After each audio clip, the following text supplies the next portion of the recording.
Hello everyone, आप भी BSc first semester geology के स्टूडेंट हैं। आज यूनिट 1 माइटोकॉन्ड्रिया का संपूर्ण नोट्स देखेंगे। इसमें सबकी परिभाषा, नामकरण, खोज, इसकी स्थिति, माइटोकॉन्ड्रिया की संरचना, इसमें सब कुछ देखेंगे। और इसका आप नोट्स लेना चाहेंगे तो ऊपर मेरे डिस्क्रिप्शन में व्हाट्सअप लिंक दिया गया है, आप लोग वहाँ से ऐड होकर इसका नोट्स ले सकते हैं। और इससे पहले मेरे चैनल पर नए हैं तो प्लीज़ चैनल को सब्सक्राइब कर लीजिएगा, ताकि मैं इसी प्रकार सभी यूनिट का हैंड राइटिंग नोट्स, मतलब नोट्स, संपूर्ण नोट्स बना कर लाऊँगा। ठीक है, तो चैनल को सब्सक्राइब कर लीजिएगा। चलते हैं, हम लोग स्टार्ट करते हैं। माइटोकॉन्ड्रिया का परिचय यानी परिभाषा। माइटोकॉन्ड्रिया कोशिका के कोशिकांग, कोशिका के द्रव में पाए जाने वाले दोहरी झिल्ली से घिरे कोशिकांग है। इन्हें कोशिका का ऊर्जा गृह भी कहा जाता है, क्योंकि यहाँ पे एटीपी के रूप में ऊर्जा का निर्माण होता है। ठीक है, इसे ऊर्जा घर भी कहा जाता है। यहाँ पे एटीपी के रूप में ऊर्जा का निर्माण होता है। इसका खोज एवं नामकरण। ठीक है, अब इसका खोज देखते हैं। माइटोकॉन्ड्रिया की खोज सन 1890 में रिचर्ड आलमेन के ने की थी, और इन्होंने जानर कहा सन 1898 में कार्ल बैंड ने इन्हें माइटोकॉन्ड्रिया का नाम दिया। यह नाम यूनानी शब्द यानी माइटोस धागा तथा कॉन्ड्रिया यानी कण से मिलकर बना है। ठीक, माइटोकॉन्ड्रिया की संख्या एवं स्थिति। माइटोकॉन्ड्रिया की संख्या कोशिका के प्रकार तथा उसकी क्रियाशीलता पर निर्भर करती है। ठीक है, यह एक कोशिका में इनकी संख्या सैकड़ों से लेकर हजारों तक हो सकती है। इनका आकार छोटा एवं संड दंडाकार यानी अंडाकार या धागेनुमा होता है। ये कोशिका द्रव में स्वतंत्र रूप से पाए जाते हैं तथा उन भागों में अधिक होता है जहाँ पर ऊर्जा की यानी आवश्यकता होती है, अधिक अधिक आवश्यकता होती है, जैसे मांसपेशियाँ, कोशिकाएँ, यकृत कोशिकाएँ आदि। ठीक है, वहाँ पे अधिक पाए जाते हैं। जहाँ पर ऊर्जा की कमी होती है, जहाँ पे ऊर्जा की आवश्यकता होती है, वहाँ पे ज़्यादा से ज़्यादा माइटोकॉन्ड्रिया पाए जाते हैं। माइटोकॉन्ड्रिया की संरचना यहाँ पे देख लीजिए। माइटोकॉन्ड्रिया की संरचना है, माइटोकॉन्ड्रिया के दोहरी झिल्ली से घिरे होते हैं। बाहरी झिल्ली चिकनी होती है तथा आंतरिक झिल्ली अंदर की ओर मुड़ी होती है, जिन्हें हम क्रिस्टी कहते हैं। दोनों झिल्लियों के बीच का क्षेत्र इंटरमेम्ब्रेन स्पेस कहा जाता है। और भीतर भीतर की ओर मैट्रिक्स होता है। इनमें अनेक प्रकार के एंजाइम पाए जाते हैं, जैसे राइबोसोम, डीएनए तथा अन्य पदार्थ पाए जाते हैं। ठीक है, यहाँ intermembrane, cristae, matrix, outer membrane. ठीक है, आप लोग इसे अच्छे से देख लीजिएगा। यहाँ पे बाहरी झिल्ली का कार्य क्या है। यह बाहरी झिल्ली, यह माइटोकॉन्ड्रिया की सबसे बाहरी परत होती है। यह चिकनी एवं लचीली होती है। इसमें छिद्र पाए जाते हैं जो छोटे अणुओं को आगमन की अनुमति देते हैं। कार्य यह कि यह माइटोकॉन्ड्रिया को बाहरी वातावरण से सुरक्षा देती है तथा पदार्थों को आवागमन करती है, आगमन में सहायक होती है। ठीक है, आंतरिक झिल्ली का कार्य क्या है कि यह झिल्ली बहुत अधिक चयनात्मक होती है तथा प्रोटीन फास्फोलिपिड से बनी होती है। यह भीतर की ओर मुड़ी होती है तथा इसे क्रिस्टी बनाती है। ठीक है, कार्य क्या है, इस पर श्वसन श्रृंखला, इलेक्ट्रॉन ट्रांसपोर्ट चैन के प्रोटीन पाए जाते हैं, जो एटीपी निर्माण में महत्वपूर्ण भूमिका निभाते हैं। एटीपी का पूरा नाम है एडेनोसिन ट्राइफॉस्फेट। ठीक है, क्रिस्टी क्रिस्टी देख लीजिए। आंतरिक झिल्ली के अंदर की ओर मुड़ी हुई तह क्रिस्टी कहलाती है।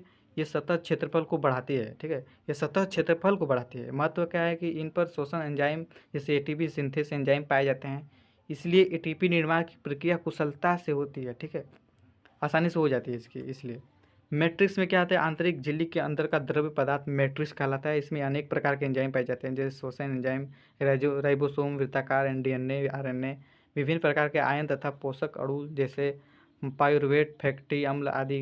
इसका कार्य क्या है देख लीजिए। यहाँ पर कैब्र चक्र यानी कैब्र साइकिल की क्रियाएं होती है तथा कई उपापचयी क्रियाएं संपन्न होती है यहाँ पर। ठीक है, माइटोकॉन्ड्रिया डीएनए, माइटोकॉन्ड्रिया के मैट्रिक्स में वृत्ताकार डीएनए पाया जाता है। ठीक है, मैट्रिक्स में वृत्ताकार डीएनए पाया जाता है। यह डीएनए का अपना प्रतिलिपन स्वयं कर सकता है तथा अन्य समानतः मातृवंशानुगत होता है, इसलिए माइटोकॉन्ड्रिया का अर्ध स्वतंत्र भी कहा जाता है। राइबोसोम, माइटोकॉन्ड्रिया में 70 यस प्रकार के राइबोसोम पाए जाते हैं। ये राइबोसोम माइटोकॉन्ड्रिया के प्रोटीन संश्लेषण में सहायक होते हैं। माइटोकॉन्ड्रिया के प्रमुख कार्य, माइटोकॉन्ड्रिया के कुछ कार्य हैं। कोशिका के लिए एटीपी को ऊर्जा प्रदान करना, कोशिका श्वसन में महत्वपूर्ण भूमिका निभाना, पोषक पदार्थों के ऑक्सीकरण में सहायता करना, विभिन्न कोशिकाओं क्रियाओं के लिए ऊर्जा उपलब्ध कराना, कुछ अन्य उपापचयी क्रिया में योगदान। एटीपी और ऊर्जा का निर्माण, एडेनोसाइन ट्राइफॉस्फेट। ठीक है, ऊर्जा की मुद्रा है। माइटोकॉन्ड्रिया आंतरिक झिल्ली पर स्थित होती है। एटीपी सिंथेसिस एंजाइम की सहायता से एडीपी एवं पीआई को मिलाकर एटीपी बनता है। यहाँ यह प्रक्रिया ऑक्सीडेटिव फास्फोराइलेशन द्वारा होती है। ठीक है, आप लोग अच्छे से देख लीजिएगा। कोशिकीय श्वसन में भूमिका निभाना। ग्लाइकोलिसिस के बाद बनने वाला पाइरूवेट माइटोकॉन्ड्रिया में प्रवेश करता है। यह कैब्र चक्र तथा इलेक्ट्रॉन परिवहन श्रृंखला की सहायता से कार्बोहाइड्रेट, वसा तथा प्रोटीन का पूर्ण ऑक्सीकरण होता है तथा अधिकतम एटीपी का निर्माण करता है यहाँ पर। ठीक है, या फिर माइटोकॉन्ड्रिया की विशेषताएं कुछ लिख लेते हैं। माइटोकॉन्ड्रिया दोहरी झिल्ली से घिरी होती है।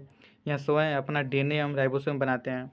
इसे अर्ध स्वतंत्र होते हैं तथा स्वयं प्रतिलिपि बना सकते हैं। ऊर्जा निर्माण एटीपी का मुख्य स्थल यहीं पर है। संख्या कोशिका की क्रियाशीलता के अनुसार बदलती है। ठीक है, संख्या कोशिकाओं के क्रियाशीलता के अनुसार बदलती है। अब माइटोकॉन्ड्रिया का महत्व क्या है देख लेते हैं। माइटोकॉन्ड्रिया का कोशिका के लिए ऊर्जा का मुख्य सूत्र है। ठीक है, माइटोकॉन्ड्रिया कोशिका के लिए ऊर्जा का मुख्य सूत्र है। इनके बिना कोशिका की कोई भी क्रिया सही प्रकार से नहीं हो सकती। यह जीवों के लिए जीवन वृद्धि, मरम्मत तथा अन्य सभी क्रियाओं के लिए आवश्यक है। ठीक है, अगर आप इसका नोट्स लेना चाहेंगे ना तो मेरे ऊपर डिस्क्रिप्शन में व्हाट्सअप लिंक दिया गया है, वहाँ पे ऐड होकर इसका नोट्स ले सकते हैं। और यहाँ पे कुछ संक्षेप दिया गया है। माइटोकॉन्ड्रिया कोशिका के लिए महत्वपूर्ण कोशिका अंग है जो दोहरी झिल्ली से घिरे होते हैं। ये एटीपी के रूप में ऊर्जा का निर्माण करता है तथा कोशिकीय श्वसन में मुख्य भूमिका निभाते हैं। इनका अपना डीएनए तथा राइबोसोम होता है और ये अर्ध स्वतंत्र होते हैं। कोशिका की सभी क्रियाओं के लिए स्वतंत्र अत्यंत आवश्यक है, इसलिए इन्हें अर्ध ऊर्जा का गृह भी कहा जाता है।